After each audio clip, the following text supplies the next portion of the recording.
nhóm vì tay đã cao máu bị nhóm bị lọp có hay có vòn cái tôm mình tên cứ có tăng bên đâu nó buộc máy cứ máy ao nhóm có hay bom ổn đỏ đập pin nè hay đập pin trắng mấy thằng có tăng nó buộc máy cứ máy có bục có đập pin cao máu nơi ta có mà pui nhóm cứ có chẳng mà đập pin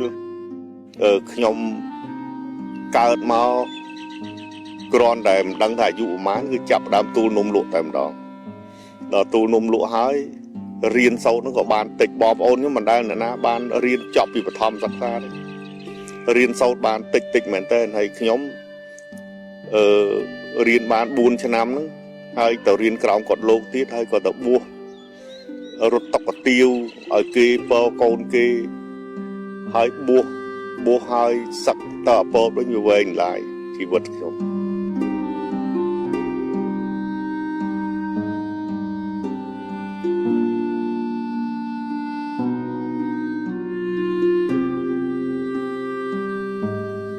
trong bắt đầuสำคัญជាគេទី1ធំគឺរបរកសិកម្មកសិឧស្សាហកម្មនិងកែច្នៃទី2ទៀតការនាំចេញមួយចំនួននៃមួយទៀតគឺសំណង់គឺថាមានការសាងសង់ផ្លូវស្ពានសាលារៀនមន្ទីរពេទ្យសំណង់សាធារណៈចឹងទៅហើយនឹងមានរោងចក្រផលិតបេតុងផងបាទបើខ្ញុំមិនធ្លាប់ធ្វើខ្ញុំគេហើយបំមិនធ្លាប់គេធ្វើបាបខ្ញុំក៏អត់មានថ្ងៃនេះដែរបាត់ពិសោធន៍ដល់វិញជូរចត់ដែលខ្ញុំស៊ីឈ្នួលគេគឺមានច្រើនកន្លែងប៉ុន្តែខ្ញុំចង់លើកមួយអំពីរឿងខ្ញុំរត់តុកទាវគឺកាលនោះខ្ញុំនៅក្មេងអាយុប្រហែលជា13ឆ្នាំដេកគេឲ្យដេកជាមួយនឹងតំណែងហើយឡើងម៉ោង4ភ្លឺប្រកាត់ភ្លើកាទៀវហើយភ្ញៀវមករត់តុកកាទៀវលើកកខ្វៃលើកកាទៀវលើកអីឲ្យគេហើយលាងចានអីអស់ហើយបើកូនគេមកថ្ងៃអាសៀលហ្នឹងគេមិនទឹកដៃឲ្យលុយ5កាក់យកទិញការ៉េមផងហើយអស់ពីបើកូនគេត្រឡប់មកវិញបោកខោអាវទៀតបោកខោអាវយប់ល្មមស៊ីអីតិចតួចដេកទៀតចឹងការរស់នៅហើយការគៀបសកត់ជិះជាន់របស់តកែដែលនៅផ្សារសិល្បគឺថាសម្រាប់បង្រៀនជីវិតខ្ញុំឲ្យចេះតស៊ូរហូតដល់សប្តាហ៍នេះហើយខ្ញុំដឹងពីសុខទុក្ខ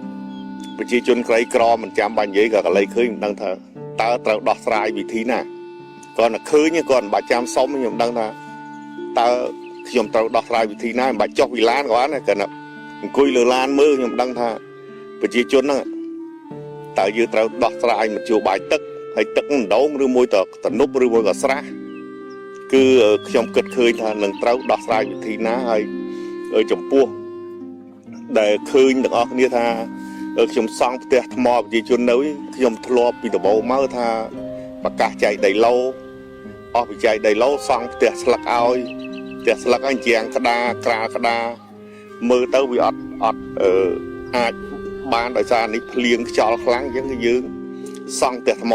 តែម្ដងទៅដើម្បីឲ្យជាប់លាប់ហើយប្រជាជនមួយគ្រួសារគឺយើងអស់$6000ផ្ទះ2ជាប់គ្នានោះវា12000សរុបទាំងអស់ហើយក្នុងនោះគឺយើងមានទឹកមានភ្លើងមានសេវាកម្មអីទាំងអស់យើងមានប្រធានភូមិមានអ្នកគ្រប់គ្រងដើម្បីជួយគាត់សពបែបសពយ៉ាងទៀត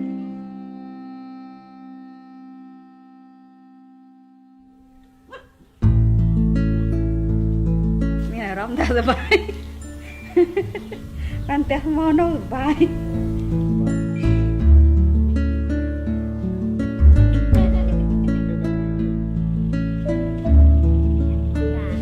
គាត់មកម្ដងគាត់ឲ្យនំឲ្យអីក្មេងអញ្ចឹងចាស់អីចឹងគាត់ស៊ឺនំអីចឹងណា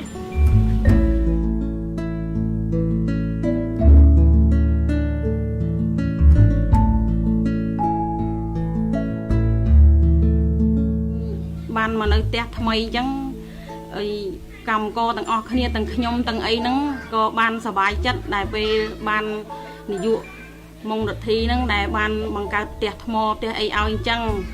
ដាំបាយគូស្រួលមានទឹកមានភ្លើងហើយអង្គហូបស្រាប់ហ្មង10ថ្ងៃនឹងផ្ដល់ឲ្យម្ដង10ថ្ងៃម្ដងក្នុងមួយខែបាន3ដង ចឹងជាជននៅកន្លែងហ្នឹងគេសប្បាយចិត្តគេបានរស់នៅចឹងមានកូនមានអីបានរៀនបានអីចឹងហើយសាលារៀនក៏គាត់បង្កើតឲ្យនៅធ្វើនៅទីកន្លែងនៅខាងក្រមរទ្ធី5បានឲ្យក្មេងនៅរៀនមានឡានមានអីឲ្យដឹកក្មេងទៅរៀនទៅដល់អញ្ចឹងកម្មករដែលមកនៅហ្នឹងគេថានឹងចង់មកនៅរស់នៅមានសាលារៀនក្នុងព្រៃមែនប៉ុន្តែមានសាលារៀនមានអីហូបចុកពាក់ព័ន្ធនឹងបញ្ហារស់នៅតំបន់នេះយើងឃើញស្រាប់ហើយគឺថាយើងមានអគារទាំងអស់40ខ្នងជាជំហានទី1ក្នុងឆ្នាំ2014គឺយើងបានគិតទាំងអស់ពាក់ព័ន្ធនឹងបរិស្ថានជុំវិញនឹងការរស់នៅដូចជាទឹកស្អាតយើងមានអគ្គិសនីគ្រប់គ្រាន់យើងមានហេដ្ឋារចនាសម្ព័ន្ធគ្រប់គ្រាន់សម្រាប់គាត់ជាមធ្យោបាយធ្វើដំណើរបញ្ហាសំខាន់ចម្បងមួយទៀតគឺពាក់ព័ន្ធនឹងបញ្ហាសុខភាពសហគមន៍គឺលោកបានកសាងនៅមណ្ឌលសុខភាពដែលយើងដំណើរការបានរយៈពេលជិត1ឆ្នាំហើយគឺថាបុគ្គលិកកម្មករយើងនៅទីនេះឈឺមិនបាច់ធ្វើដំណើរទៅទីក្រុងដើម្បីចំណាយពេលវេលាចំណាយទាំងលុយកាក់គឺយើងអត់ចាំបាច់គាត់ទៅឆ្ងាយទេអញ្ចឹងយើងមានមន្ទីរពេទ្យខ្លួនឯងព្យាបាលអត់គិតប្រាក់យើងមានរថយន្តដឹកដល់ទីកន្លែងទោះបីជាយប់ស្មានណាក្តីមេឃភ្លៀងមេឃផ្គរយ៉ាងណាគឺយើងសម្រួលទាំងអស់ពាក់ព័ន្ធនឹងសុខភាពរបស់គាត់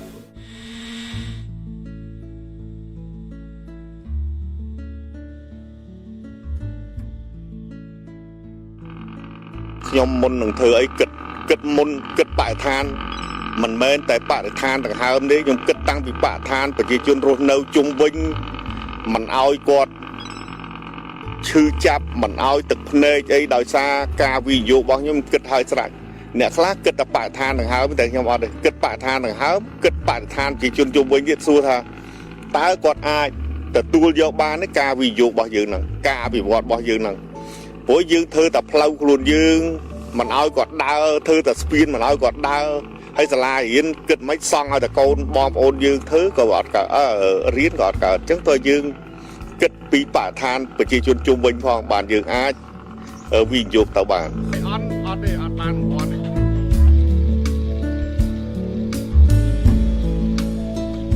យើងត្រូវតែអំណត់អត់ធ្មត់ឲ្យព្យាយាមហើយបើយើងអត់មានអំណត់អត់ធ្មត់ឲ្យព្យាយាមទេគឺយើងមិនអាចទទួលជោគជ័យបានដែរហើយខ្ញុំថាបើដេករហ័សក្រោកហើយឆាប់ដេកពីក្បាលប្រលប់ប្រហែលជានៅក្នុងឧស្សាហ៍ព្យាយាមដែរហើយបើយើងម៉ោង 2:10 បានដេកភ្ញាក់ម៉ោង 9 ម៉ោង 10គេដាំចេកបាន20គុំហើយហ្នឹងហើយយើងអត់ទាន់ងើផងហើយធ្វើម៉េចហើយធ្ងោតក្រទៅខ្ញុំអត់ទេឃើញខ្ញុំហើយទោះបីជាសពថ្ងៃដែរខ្ញុំមិនដែលដេកបានពេញភ្នែកទេនៅតែពិបាកហើយថ្ងៃចឹងថ្ងៃសៅរ៍ថ្ងៃអាទិត្យថ្ងៃបុណ្យក៏ខ្ញុំនៅតែពិបាកដែរហើយបើរៀបរាប់សួរថាហេតុអ្វីបានជាមាននោះមិនដឹងទៅប្រាប់ថាម៉េចបើឃើញអ្នកខ្លះខ្ញុំឃើញថានឹងក្រតកូនតចៅហ្មងព្រោះអីជួនកាលការក្រមកវាខ្ជិលហ្មងខ្ញុំឃើញការខ្ជិលទៅជាក្រមកហើយមិនមែនថាក្រអ្នកខ្លះអាសាហើយនៅតែក្រមកពីវាខុសរកស៊ីខុសហើយវាអត់មានជំនួយជួយប្រាប់ពីខាងក្រៅអីចឹងទៅអញ្ចឹងគឺត្រូវតែក្រខ្ញុំថាបើសិនណាយើងដាក់ខ្លួនបន្តិចយើងមើលគេបែបត្រង់អ្នកណាអាចយកទៅជាគ្រូបានយើងសួរគេខ្លះចឹងទៅកុំឲ្យវាខុសអញ្ចឹងមកខ្ញុំបង្កើតសាលារៀនមួយគឺសាលារៀនកសិកម្មមុននឹងដាំមុននឹងចិញ្ចឹមរៀនសិនកុំឲ្យវាខុសហើយបើយើងដាំចិញ្ចឹមអត់រៀនដាំអត់រៀនវានៅតែចឹងតែមិនចាំបាច់ជាអក្សរទេសាលាដែលខ្ញុំបង្កើតនេះគឺថាអាចមករៀនសូត្រដោយមិនបាច់ជាអក្សរបើអត់លុយអាហ្នឹងអាចប្រាប់ថាខ្ញុំអត់មានលុយទេអាហ្នឹងយើងមានវិធីអាចជួយបាន